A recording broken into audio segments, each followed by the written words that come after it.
Do you ever feel like you can't last another day? Why are so many ministers on the edge of burnout? Is it even possible to feel refreshed in ministry? On this episode of the Winning in Ministry podcast, we're bringing water to the flames of burnout. Hang in there, Pastor. There's hope. We're here to help you go the distance.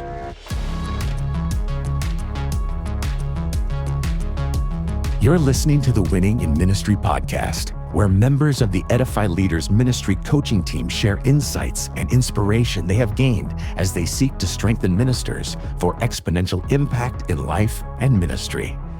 And now, here are your hosts, Ray Sanders and Tom Matthew. Welcome to this edition of the Winning in Ministry podcast. I'm happy you've come along for the ride for the podcast. I'm your host, Ray Sanders, and I know many of you are going to relate to today's show. Joining me in studio, as always, is my fearless co-host, Mr. Tom Matthew. Fearless. I like that. I like that. Fearless is good. That's good. Well, today we're talking about burnout in ministry. If you've ever felt like you're running on fumes or questioned whether you can keep going or not, you're not alone. We want to get honest about what burnout looks like and, more importantly, how you can fight it. Joining us are two leaders who are well qualified to speak on this topic. They've navigated seasons of ministry fatigue and they've come out on the other side stronger. They've gone the distance. So please help me welcome Pastor Rick and Pastor Wendell. Hey guys, welcome to the show today. Why don't you give everybody a little bit of an insight on your backgrounds and tell them what you're up to these days? Go ahead. Well, as already been said, I'm Rick Fry, and I have spent 54 years in the ministry. I've had the privilege of pastoring 7 churches during these 54 years. About 2 years ago, I retired from First Baptist Church Jinx, where I'd pastored there for 20 years, and God just blessed, and we had a great ministry. Since I've been retired, we're working with Edify Leaders and trying to come alongside and encourage pastors. I know what it meant to me to have pastors to hold the rope for me and be there for me. And so that's one of the things I'm trying to do today and having a ball doing it. It's been some of the most rewarding time of my ministry, to be honest with you, just coming along pastors and kind of being a pastor to pastors. Awesome. Wendell? Well, thank you, Ray. It's a thrill to be with you. I've pastored several years myself, 43 years, and have been involved in denominational work and currently work for a foundation as well as, like Rick, do some interim work and try to stay very connected with Edify Leaders, which I love. And I'm thrilled today to be with you guys to talk about a very vital part of ministry. Well, we're certainly glad to have you guys on the program. I kind of want to unpack the topic for us. And I know you guys are familiar with this, but, you know, ministry leaders face a battle that often goes unseen. We see them on the stage. We see what they're doing. They seem very active, very healthy, but there's a lot going on behind the scenes, if you will. And the daily demands of shepherding people, developing teams, and to be honest, trying to impact your local community. It's a high calling, but it has a heavy burden that comes with it. It's a burden to bear. And for thousands of ministers, and I mean thousands, it can really lead to some things that a Barna study pointed out a few years back. And we did our own study with Oklahoma Baptist University. And here's what we found is, unfortunately, a lot of pastors are facing discouragement. It's the number one reason that ministers leave the ministry. You know, they get into ministry thinking it's going to be awesome, it's going to be great, and it is in many ways. But somewhere along the way, they just get discouraged. And it's the number one reason ministers leave the ministry. Another reason that's given is isolation. And it's hard to imagine that someone that's surrounded by so many people, so active in the community, faces loneliness. And loneliness ranks among some of the top 3 challenges that pastors face, ministers face every day. And then there's just the overall overwhelming pressures. There's just all kinds of pressures. The financial stress. I often say to laymen, I say, would you want to live on your pastor's salary? Would you be able to feed your family based upon the financial stress that they're under? Somehow we think that ministers, they apparently don't need as much money to live as some of the rest of us do. So there's the financial pressures that come with that, and there's the burnout and the family pressures that weigh on them, raising kids in a glass house. And that's a heavy thing. But burnout is also one of the leading causes of ministers stepping away. In that study, they found that nearly half of all ministry leaders have felt the weight so heavy that they've seriously considered leaving the ministry. Mm-hmm. I mean, guys, what is going on here? What's happening? COVID, we got through COVID, and that was rough. But a lot of guys are still challenged. That's not to say that every pastor out there is just down in the dumps and doom and gloom. But even the strongest, even the most healthy, these are real challenges: discouragement, isolation, overwhelming pressures, the temptation to, or the risk of being burnt out. What's going on? Why is this happening? You guys have been in ministry for a long time. What's happening? Well, a lot of times, Ray, we're all stressed out and no place to go. Yeah. And I think for us to deal with stress, we need to understand the root of it. I think there's internal stress that we put on ourselves, and then there's external stress that others put on the minister. And someone said that one thing that a minister ought to have is a hobby that they could start and complete, because the work of ministry is ongoing. You finish on Sunday, you start again on Monday. But I think there's a couple of kinds of stress, just like cholesterol. There's good stress and there's bad stress. There's good cholesterol, there's bad cholesterol. We've all heard the example of a violin string that needs to have tension to play its most beautiful music. So I think there's a modicum of stress and tension that leads us to do our very best. But the key for me is really not so much the stress, because everybody's going to have it. The Bible says in this world there will be tribulations. But it's how we react, how we respond, and then how we incorporate that stress into our own lives. That's good. Yeah, I agree wholeheartedly with Wendell. I think one of the things I was reading this morning, if you look across the Southern Baptist Convention right now, about 47% of our churches are only of 50 people. 88% are 200 or less. And I know in my life, when I was pastoring that small church, I was the only guy there.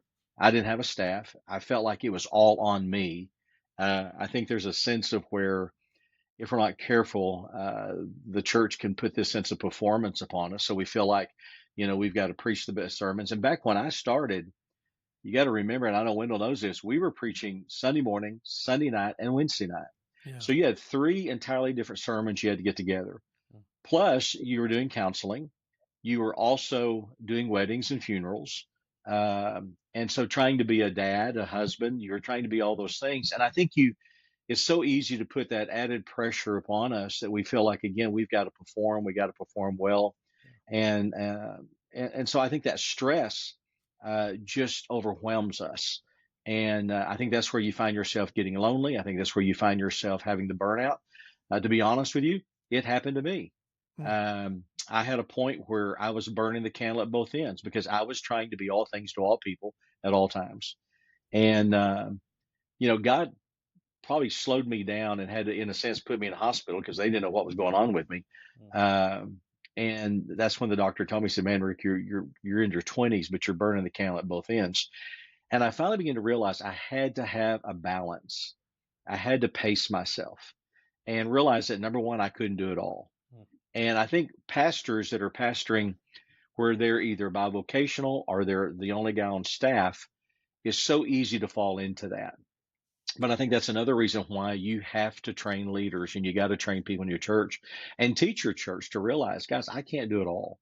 And I think that's where discipling comes in. I think that's where the accountability comes in. But I have found that as I talk to young pastors or pastors today that are pastoring in those size churches, that's where I seem to see more burnout and more just stress and don't know how to release it. One thing's for sure, a pastor wears many hats, and it's not just a collar. Um, you're the janitor, you're the dishwasher, you're you're dipping out the baked beans at the potluck dinner. I mean, it's everything. There's a lot going on. I love the old saying, he's a jack of all trade and a master of none. Mm-hmm. Jack of all trades and a master of none. If you're not careful, I mean, you look like the juggler at the circus. And somehow pastors, I mean, you talk about burning the candle from both ends. I have in my mind this image of a pastor staying up late at night trying to finish up a sermon for the Sunday morning, or maybe it's a funeral or a marriage that he's doing, and the candle's truly burning from both ends, but he's holding a flashlight in his mouth. I mean, not only is he burning it from both ends, he's holding a flashlight in his mouth. And so what does somebody do? One of the things that comes to mind is, we don't always have the luxury of this, but I think it's good for a pastor sometimes when they're feeling that sense of burnout. It's like, is this the highest and best use of my time? Yeah. Do I need to be the one to go pick up a truckload of bottled water for youth camp? And, or do I have to organize every aspect of the service? There's that old saying that if we want something done right, you got to do it yourself. And some of this burnout is self-imposed. Mm-hmm. I mean, we think we got to do it ourselves. So there's a little phrase. It's 4 Ds that I love, and I'll just throw it out there. We're going to talk about practical tips later, and I know Tom's got some questions coming up. But I'm a real fan of this little phrase. Is it the highest and best use of my time? Is this something I need to do, dump, delegate, or delay? Mm-hmm.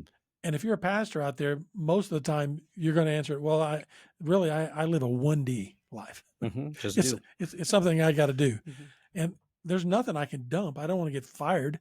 I mean, I don't know if anybody knows or not, but I don't see a lot of job openings out there. So I guess I got to do it. I can't dump it. Delegate? Who am I going to delegate it to? One of my kids? I'm in a small church. But you know what? It's the body of Christ. It's the body of Christ. And, that's why I think the scripture is pretty clear. We need to pray for more workers. And sometimes maybe there's somebody that we could delegate it to. Would they do it exactly at the level we want? Would we have enough fog on the stage if we let somebody do what we wanted? Maybe not. But maybe we need to delegate it. But then maybe we just need to delay it. Do we have to do it all before Sunday? Maybe we need to just wait a little bit. So that's some practical stuff. You got some stuff, Tom. Go ahead. Yeah. I mean, Rick, while you were talking too, one of the things that I was processing is this. Burnout doesn't happen overnight. It just doesn't. You don't just wake up and you burn out, but it's a slow drift. And so when you look back and not just in that moment, but over the years, for you, and then Wendell, you can speak into this as well, but what would be the warning signs that you're like, man, I should have taken notice of that, and that would have helped me if I had seen that red flag that was just there right in front of me? I just kind of passed by it. But what are the warning signs that ministers can kind of take note of in their lives when they're headed towards that burnout, but they're not there yet? Well, it's a good question, Tom. I think for me, as I look back, one, you kind of find yourself isolating yourself, to be honest with you. You're tired. And usually when you get tired, you get cranky. You kind of end up, you cut people off. Because you're tired, you're cranky, you're irritable, you're not yourself. And I think those are some of the big key issues, is that you're just not yourself. And I'll be honest with you, for me, the person who knows me best is Diane. We've now been married 50 plus years. And so even in our younger years in ministry, she could tell something wasn't right. Something was out of kilter, and something wasn't in sync. And so I should have listened to her, to be honest with you. And I think sometimes God, you got to remember, we cease to be two, and when we get married, we become one. And, she's become a part of this ministry with me. And so there's things that she sees and knows that I think a lot of times as a pastor, as a husband, we fail to listen and take note of what our wife is trying to tell us, because she saw things going on in me that I didn't see or that I didn't want to admit. Mm-hmm. You hit on something. I call them indicators. We're here in the the plains. We're a plains state, and there's a lot of farm pond fishing that goes on. And when you're out there on a farm pond, I don't know about you guys. Some of you guys are probably bottom fishers, or maybe you use crankbait. But I'm just an old fashioned fisherman, and I use a bobber and a worm, and that bobber is an indicator. And a lot of times I think of that bobber as a pastor, and they're bobbing up and down. And when sometimes it goes under, then it comes back up for air, and it comes back down, and it comes back up for air. Then it's a fight. You got a battle on your hands. You're trying to pull a deacon into your perspective, and then it gets off the hook, and man, you've blown it. And those bobbers, there's indicators. There starts to be indicators that show up in our life, and those indicators can turn into triggers. Mm-hmm. And some of the indicators, I call it 4 F's. There's 4 F's. And if you're out there and you're listening and you're a pastor and thinking, oh man, I might have some of these indicators, these 4 F's, I'm starting to see it. And the first one is fear. Mm-hmm. And as much as we think of a lot of ministers as preachers, a lot of them are pastors. And because they're pastors, they love people. And because they love people, they tend to be what? People pleasers. Mm-hmm. And they're afraid of what people are going to think. And so they live in fear. And if you find your better judgment being clouded by, well, I wonder how so-and-so would think about it, or I wonder how that would be, or I'm afraid if I do that, they're not going to like me, or if I do this, I might lose my job. If you're starting to live in fear all the time, and that's your motivation, then you probably have some indicators creeping into your life that if that keeps up, nobody can live in fear. And fear is a choice, by the way. Right. Danger is real, but fear is a choice. But if you're constantly living in fear, you can't survive like that. You will burn out. Yeah. So fear is number one. Number two, it's frustration. If you're constantly finding yourself frustrated, and who doesn't get frustrated? But if you're frustrated with your staff, you're frustrated with the order of service. You're frustrated by how Mary Beth sang and she didn't hit all the notes on Sunday morning. You're frustrated by, the dinner after church. You're frustrated with your kids. You're frustrated with your wife.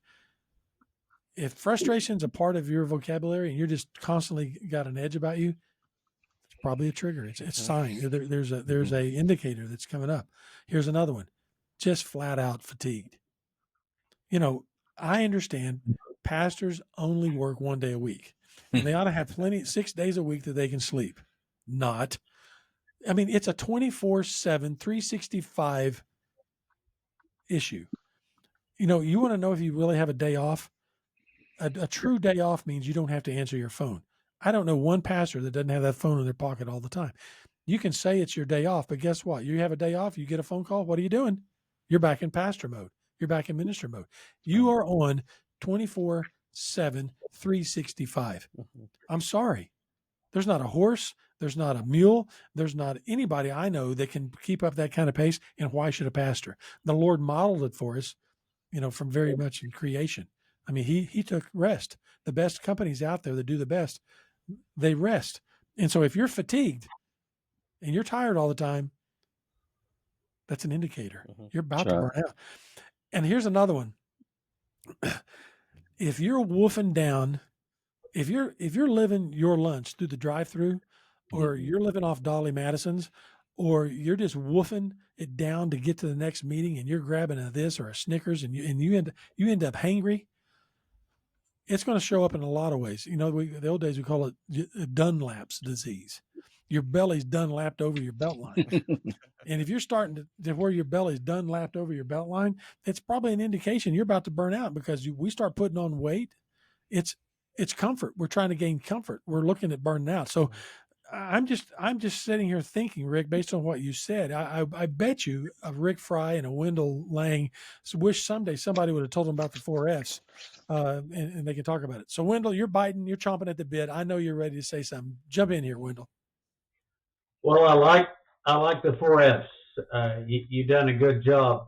What if I just wrote down 3 P's that might transition us a little bit, if you'd like to. Do it. And I think what helps us with our stress is when we prepare for active and busy seasons of life. the church is like a two-humped camel, up in the fall, down in the winter, up in the spring, down in the summer. Now it's gotten, Rick, to where it's up 12 months a year. That's right. But we can prepare for seasonal craziness. We can. We can plan for it.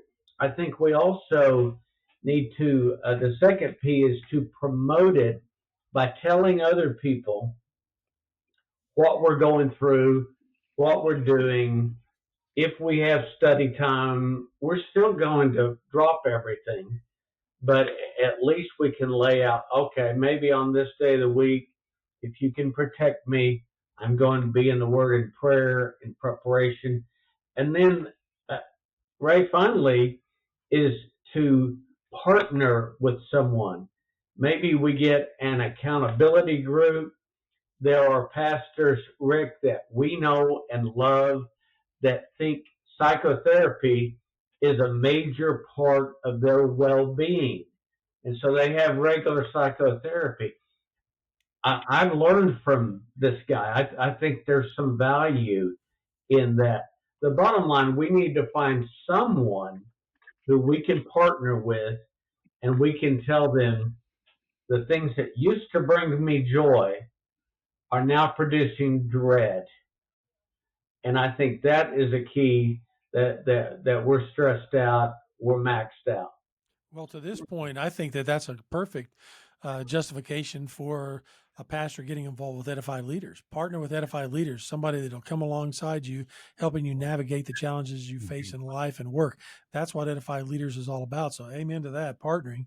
Were you going to say anything else, or Rick, were you going to weigh in? Tom, what are your thoughts? I was just going to say, I like that, because you're providing a solution. The question isn't, are you burning out, or it's a matter of like, when is that going to happen? Because in pastoral ministry, we're headed towards that direction, because you just keep adding more and more and more to your plate. Nothing's coming off, right? And so you're just continuing to add. And so I like, Wendell, that you've provided a solution. I think one of the things that I think about, and Rick, I'd love to hear your thoughts on this too, but is you've got to take time out in order to prepare.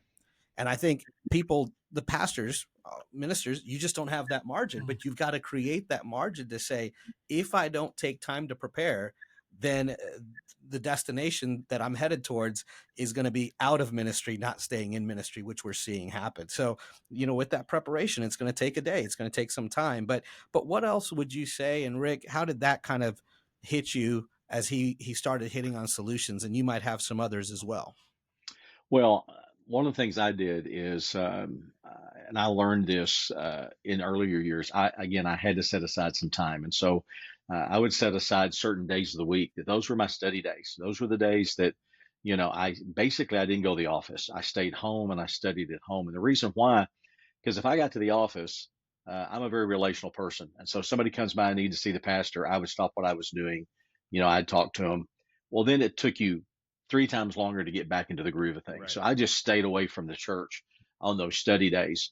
And I think when you're able to be in a church where you have an administrative assistant, she can really become the keeper of that door. She can help you. You just sit down with her, you let her know, this is what I've got to get done, this is where I'm at. And so for me, I had an administrative assistant that was just unbelievable, and she really protected that time for me. Now, I always told her, if there was an emergency, yes, you get it through. If it was my family, that you get it through. But I think for all of us, one of the things I think we fail to realize, as a pastor, you want your church to grow. I mean, that's why we're here. We want to see people saved. We want to see people won to Christ. But I think we fail to realize that each time a person walks the aisle, gets saved, and joins your church, you add to the numbers of people that you also have to care for. Yeah. So the bigger you get, in other words, you're adding to, and it's not problems, but you're adding to your plate. Yep. So as a church counseling, it sounds like marital counseling. I had 6 kids. That's right. I finally figured it out, Wendell. Yeah. And so, you want your church to grow, but man, every person that walked the aisle and joined your church, again, that was added needs, because everybody has needs and everybody has expectations for their pastor. So as a church grows, so you have to really learn, as Wendell said, to sit down and do some planning, do some preparation, make sure you're making time. And I think one of the key things that I learned early in ministry was I needed times to break away. So I would set into the calendar a time for me and Diane just to get away. And maybe it's a weekend, whatever. And then there was times I just got away by myself just to pray and to kind of refocus and get a new sense of balance and where we were headed and what we were doing. And I think there's a lot of times pastors, they almost feel guilty. They feel guilty if they take an off for a Sunday and take a weekend or take a week off and get away. And so I think those are key things that a pastor has to do. If it's like anything, if you don't write into your calendar will write it out. Mm-hmm. And so you got to plan for that and prepare for that and think about that.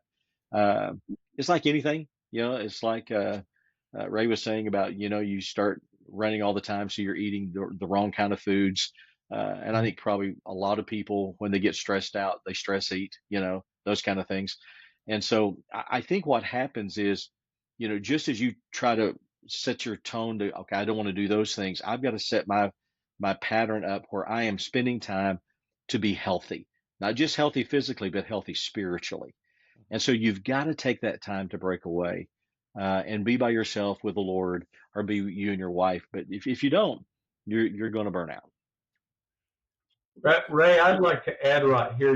You asked a few minutes ago about how we know when we're falling prey to this mess called stress. And one indicator, I think a word that you used, is that the spiritual disciplines of our life, like Rick talked about, those become drudgery, and we end up bypassing the spiritual disciplines in order to do very good things, but not spiritual discipline, and we become captive to the tyranny of the urgent. Yeah. And so we start doing all the urgent things and missing the truly important things in life. Well, and when you do that, you start pulling out of a dry well because you're not putting anything back into it just for you. You think about how many times as a pastor you're constantly giving out. Okay, you're preparing to preach, you're preparing to teach, you're preparing to do this, and so if you're not taking the time to just feed your soul, then you start pulling out of a dry well, and that is a sign of being unhealthy, and that's a sign that you're fixing to get yourself in trouble. Yeah. Oh, that's really good. One of the lines at Edify Leaders of our Ministers Manifesto, which if you're not familiar with, if you head over to edifyleaders.org and you click the ministers page, you can see we've created a Ministers Manifesto, which every line has been prayed over and crafted in a way to help ministers really understand what they've been called to do, why they've been called to do it. But one of the lines that we had on there is this: we're not content with maintaining embers, I'm lighting hearts on fire. And so I want to hear from you guys. What does it look like for a minister to go from that place of fire that operate from the fumes of burnout? Right. So contrasting the two, I mean, there's fire involved, but one, there's a fire, the other is fumes of burnout. What does that look like, and how do you contrast the two? I think we have to do a good inward look to see when we have transitioned from being a voice for the Father to being an echo of others. And when we're just echoing what others are saying and not getting a word from the Lord, that's an indicator that we're heading toward this whole line of stress. I think one of the things for me, when I surrendered the ministry and you get started, there was a love, there was a passion. You got up every morning going, I can't wait to get to do what I do. I get to share the gospel. I get to meet people. I get to build relationships. You get to see people win to Christ. And I think if you're not careful, before long, it's kind of like Wendell said, the love all of a sudden begins to dissipate because of the tyranny of the urgent. You feel like you've got to get this done. I got to be this. You feel like you got to be all things to all people. And so if you're not careful, all of a sudden it's no longer a love. It becomes more of a job and a duty. And I think that's when you get in trouble. Is when you, in a sense, you lose that first love. I do this because I love Christ. I don't do this because I have to. I don't do this because it's my paycheck. It's a calling. And when you lose sight of that calling, then again, I think you're setting yourself up for trouble. And when you get to the point you go, all of us have heard through ministry, how many people resigned on Monday morning. Got up on Monday morning and said, I'm done. I'm finished with all of this. And then you of course you don't, you go on. But I think that's again is because before long, it's no longer the love and the passion.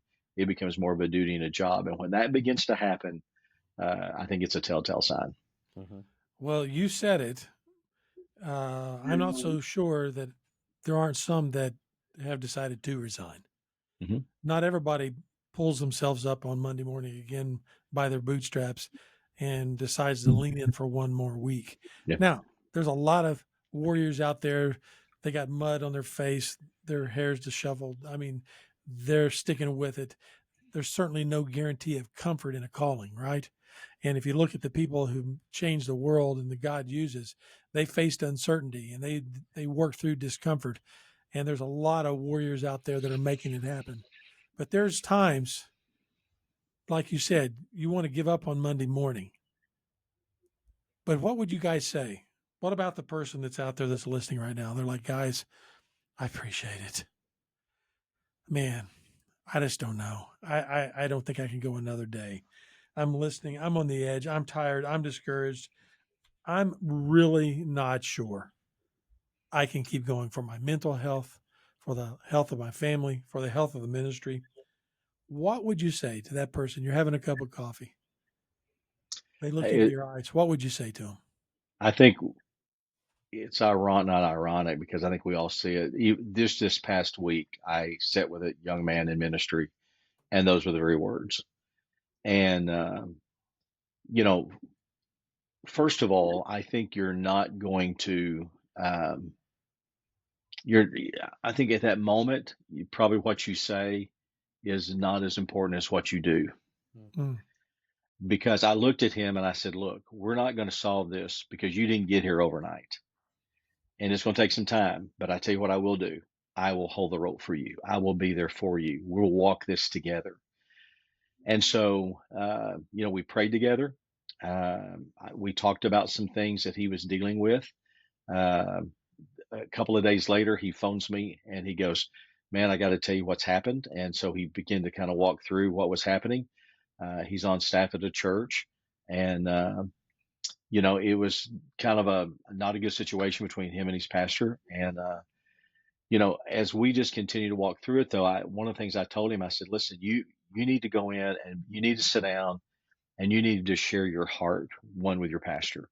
Let him hear your heart. Don't go in angry. Don't go in mad, but share your heart. And he did. And it started out not good, but by the time it ended, both parties, I think, begin to see each other and understand each other better. So then he called me again yesterday, and again, things were better. But I think what happened was I tied a rope around and said, listen, I'm here. I don't care if it's 3 o'clock in the morning, you can call me. And I think that's one of the key things, because you're sitting over a cup of coffee. You can share your heart. You can share what you've experienced, what you've done. But if you walk away from that and you haven't tied yourself to that guy and said, I'm here for you, I will be here for you, then he's going to walk away feeling lonely again. So I think one of the most important things that we can do, and I would say, as far as me sitting down with a pastor going through something like this, is I will walk with you through this. I'm not going to leave you alone. I'm not going to abandon you. And I think it gives him hope, because it's going to be a process of walking through this, I think, with any pastor. It's really good. What about for you, Wendell? What are your thoughts on that? That's really good. Yeah, I think if we're not careful, we can emotionally deconstruct. And we're not deconstructing from the faith intentionally. But I keep going back to the spiritual disciplines. We are deconstructing. We are becoming distant from that which we claim to be the most important thing in our life. So when we have people around us, like Rick has talked about, maybe we take a break. There are a lot of opportunities today, Ray, that people like yourself could help someone take a break and chill and be away for a little bit and kind of reinstill in them this first love. This leaky mess called stress is very sneaky, and I think it's an enemy assault on us that only comes back by restoring unto us the joy of our salvation. And the only way that happens is by doing loving things. And then perhaps, Rick, we get to the point that we don't dread Wednesday nights, or we don't dread going to the hospital or whatever it is, but we have the joy of our salvation, or the joy of our vocation, the joy of our calling restored to us. Yeah. That's really good. And I think one of the things that I take away from what both of you are saying is this: you're not going to get through this alone. You're not. It's not a solo project. It was never meant to be. And as ministers, that's what we tend to make it. Hey, I'm the only one. I'm the Lone Ranger. And it's not a Lone Ranger deal. I mean, you've got to surround yourself with people. And that's why we're so passionate about, at Edify Leaders, doing that very thing, coming alongside ministers, being that rope that says 2 o'clock, 3 o'clock, 5 a.m, Saturday. It doesn't matter. We're here, ready to come alongside you. And I think it's important for those that are on the other end listening as pastors just to reach out. There are people that are there. Don't buy into the lie of the enemy that says you've got to do this on your own. You've got to figure it out. You're by yourself. Don't buy into that lie. That's the lie from the enemy to keep you isolated and eventually take you out. So before that happens, reach out. We're here at Edify Leaders. That's who this podcast is by. So Winning in Ministry is brought to you by Edify Leaders. And that's what we want to do, is provide a donor-funded coaching to pastors and ministry leaders to help you navigate life and ministry and encourage you and strengthen you in this calling and in this walk with the Lord. So please reach out. Listen to these seasoned pastors and ministers and hear our hearts today as we're saying, hey, we're in your corner. We're fighting for you. We want God's best in your life. So, hey, we're running out of time here. But Ray, is there any other thoughts that you have as we close out the show today, just to wrap things up? There's just a couple of things. One is, I'm sitting here listening to you, Tom, and I'm just so proud to be associated with an organization that is behind these frontline warriors. And if you're a pastor out there or a minister, there's no reason for you not to get the encouragement that you need. We don't just want you healthy. We want you strong. Yeah. We want you strong. And then the second thing is, it makes me so grateful. It makes me so grateful because there are a group of businessmen and other people. I even know widows that are supporting this ministry, and they're giving sometimes $100 a month. Some people are giving a whole lot more. But the need is larger than the funds that are available. And so we're grateful for anyone who comes alongside Edify Leaders and provides this level of coaching. Guys like Rick, guys like Wendell, Dr. Jordan, and others, provides this level of experience and coaching out of the goodness of their heart. And then what's the result? Pastors, ministers, they're able to receive this level of input without cost to them and or their ministry or their churches. To learn more about the work of Edify Leaders, we just ask you to go and check us out at edifyleaders.org. We're always happy for you to come along for the ride. Catch our podcasts at all the podcast outlets. And until next time, just keep winning in ministry. You've been listening to the Winning in Ministry podcast, made possible by Edify Leaders. Edify Leaders strengthens ministers for exponential impact. When ministers stay strong, ministries don't just survive, they thrive. Learn more about Edify Leaders at edifyleaders.org. Catch all of the Winning in Ministry podcast episodes on YouTube, Spotify, and Apple Podcast. Subscribe today and share with your friends.